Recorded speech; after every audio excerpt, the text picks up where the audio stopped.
এই উদ্দেশ্যটো হ'ল যে চৰকাৰৰ ফালৰ পৰা যে PMY যে গৃহ আবণ্টন দিছে, এই আবণ্টন সম্পৰ্কে ইয়াত মই এটা সংবাদমেলৰ আয়োজন কৰিছোঁ।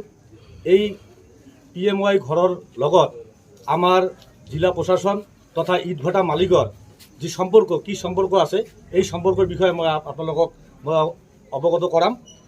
তাৰ ভিতৰত আজি আপোনালোকে দেখিছে যে ধুবুৰী জিলাত আপোনাৰ জিলা প্ৰশাসন তথা DICৰ নেতৃত্বত আজি সমগ্ৰ ধুবুৰী জিলাৰ লগতে তামাৰহাট থানাৰ অন্তৰ্গত যিবিলাক ইটাভাটা আছে, এই মানুহখিনি আজি PMY ঘৰ সজোৱাৰ কাৰণে যি দামত আপোনালোকে এতিয়া ইটা খৰিদ কৰি আছে, 1000ত আপোনাৰ 14,000 টকালৈকে লোৱাত আজি জিলা প্ৰশাসনৰ নিয়ন্ত্ৰণ হেৰুৱাত আজি PMY যিবিলাক হিতাধিকাৰী আছে, চৰকাৰী হিতাধিকাৰী, এওঁলোকে আজি হাবুডুবু খাব লগা হৈছে।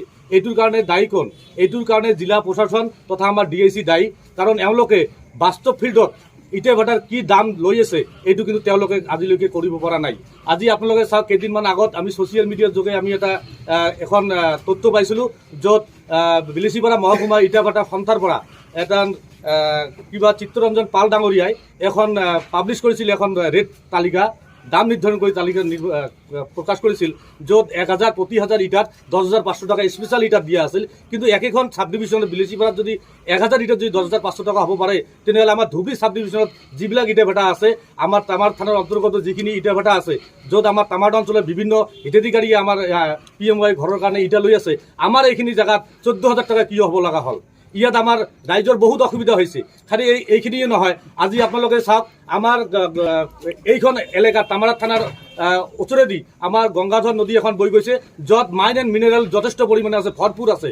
তাত আজি আমাৰ মানুহখিনি হিতাধিকাৰীয়ে আমাৰ লোকেল আপোনাৰ শিলবালিখিনি তাৰ পৰা আমি উঠাই আমি ঘৰৰ কামত লগাব পৰা নাই। এতিয়া এই মানুহখিনিয়ে আমাৰ গংগাধৰৰ পৰা বালি শিল লোৱাৰ পৰিৱৰ্তে আমাৰ কোকৰাঝাৰ জিলাৰ পৰা যিবিলাক ডাম্পাৰেদি শিলবালি আহে, এই শিলবালিবিলাক বেছি দামত ক্ৰয় কৰি ল'ব লগা হৈছে। আৰু এই ক্ৰয় কৰি লোৱা বস্তুখিনি যদি ট্ৰেক্টৰত লৈ যদি ঘৰৰ পিনে লৈ যায়, তেতিয়া বন বিভাগৰ পৰা আহি ট্ৰেক্টৰবিলাক চিজ কৰি লৈ যায়। তেওঁলোকে এতিয়া আমাৰ যিবিলাক মালিক আছে, ট্ৰেক্টৰৰ মালিক, এই মালিকখিনি এতিয়া বা শিলবালি আমাৰ টনাত তেওঁলোকে আপত্তি জনাইছে।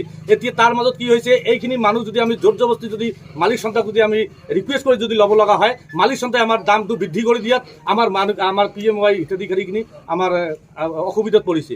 যে এই বস্তুখিনি একমাত্ৰ জিলা প্ৰশাসন যদি এটা দাম নিৰ্ধাৰণ কৰি দিলে হয়, তেতিয়া আমাৰ এই বস্তুখিনি আমাৰ সুবিধা হ'লহেঁতেন। এতিয়া আমি ঘৰ যদি কিবা কাৰণত আজি ইটাভাটা 14,000 টকা যদি ইটাত কিনি যদি আমি ৰড চিমেণ্টৰ দাম